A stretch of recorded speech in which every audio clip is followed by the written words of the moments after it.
Hi, I'm Bill O'Leary from Shiver Motors Shippensburg.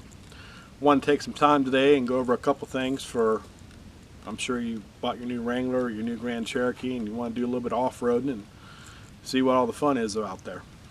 A couple things you're going to need to do before you go off-road though is you need to make sure when you go off-road you have necessary items with you. I'm going to go over a couple of them right now. First of all, when you go off-road, always make sure you got a first aid kit with you. That way, in case anything happens along the way, cuts, bruises, sprains, you have some stuff to take care of it. Make sure you're carrying a good flashlight. Gloves are a necessity, and we'll get to those later. I also carry a emergency mirror, rescue blanket. This here is a combination of a couple things, a whistle and a compass, different things like that. And another good thing to get, Jeep actually sells a Jeep gear bag for off-road, and I'm using everything that's in that bag. I'm using it today for the demonstration. This is one of the things that come with it, and this will actually go down here in case you need another point for pulling someone out. The other thing, which you may think is kind of crazy, but you need to read your owner's manual before you start out. And the reason you need to do that is you need to become familiar with what your four-wheel drive capabilities are in whatever vehicle that you are driving. Whether it be a Jeep Wrangler, Grand Cherokee, Patriot, Compass, Cherokee, any of the off-road vehicles, how the four-wheel drive system works, how it's engaged, and when to use it. The next thing we're going to talk about is tires. When you're going off-road, now if you're just going for a leisurely drive through the mountains that's going to be mostly paved roads, you don't have to worry about this. But if you're planning on doing some off-roading where it's going to be decent obstacles, sharp rocks, stuff like that, you want to deflate your tires. Same principle follows through if you're going through sand and mud. The reason you want to do that is you want to give yourself a little bit wider track, and you want to make the sidewalls less rigid in case there be a sharp stone that come along and punch your sidewall. If you got a little bit of a balls down there, it's going to absorb it instead of puncturing through it. Minimum pressure to lower them down to is about 20 pounds. So that means when you're done four-wheeling, you need to have a compressor with you or know where the closest gas station is that you can pump your tires back up so you're safely to drive on the road. Also, when you're out, one of the things you're going to want to invest in is a high jack. The reason you want to invest in a high jack, as you can see with this lift that's on this particular Jeep and the big tires, your factory jack's just not going to cut it for you. Plus, this also helps out in case you're at a weird angle and you need to jack up one vehicle higher than the others just so you can get traction and get out of a spot. Good investment. They can be mounted, at least with Wranglers, front, rear, sides. Grand Cherokees, there's different mounting places also. The next thing we're going to talk about is winching. When you, first thing you need to do before you go anywhere near your winch is to put some gloves on.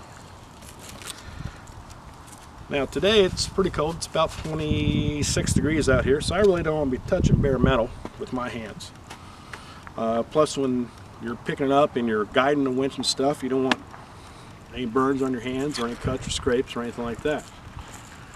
The other thing you do when you first get your winch is you want to unspool it out.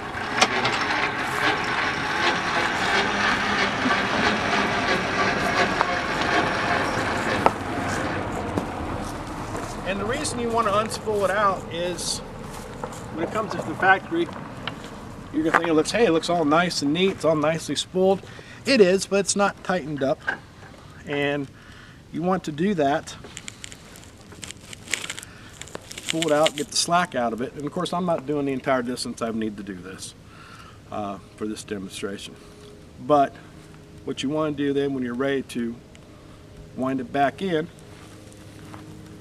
is you go out and you grab, you want this to be under pressure, so when it's feeding back in the spool, it's feeding back in with a good steady pressure on it.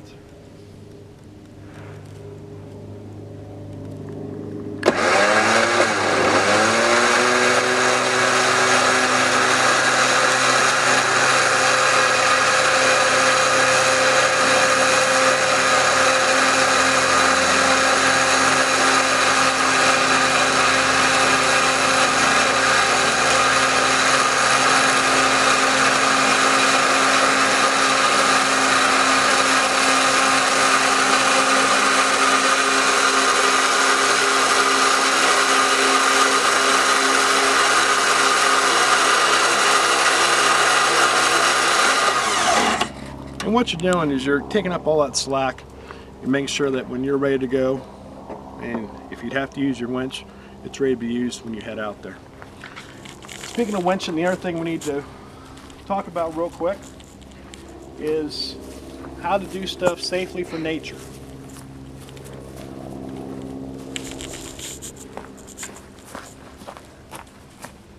Now this here is actually called a tree saver. You want to use this if you're using trees to help winch yourself out of a spot, or even wrap it around a rock to get a good grip on it.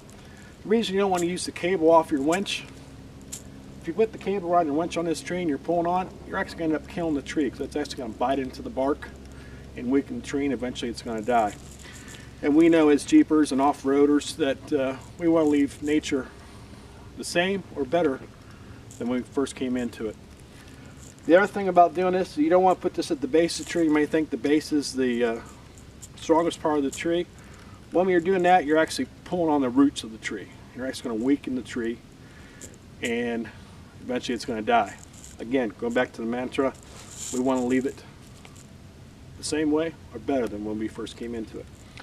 A couple other things. If you notice here, I have the D-ring set up on this, where the pressure is on the top and the bottom of the D-ring. That is the correct way of doing it. If you do it this way, you're actually not using this the way it was designed. That's actually a weaker point than the way it's set up there. Again, you want to be safe when you're out there on the trail. You don't want to have any accidents. You want to have a lot of fun. So make sure you're doing stuff right. The biggest part of this is to help people understand there's a lot more to four-wheeling than just hopping in your Jeep and going. There is some preparation you need to do. There is some knowledge you need. If you guys have any questions, please leave a comment below and I'll be glad to answer them for you. Thank you.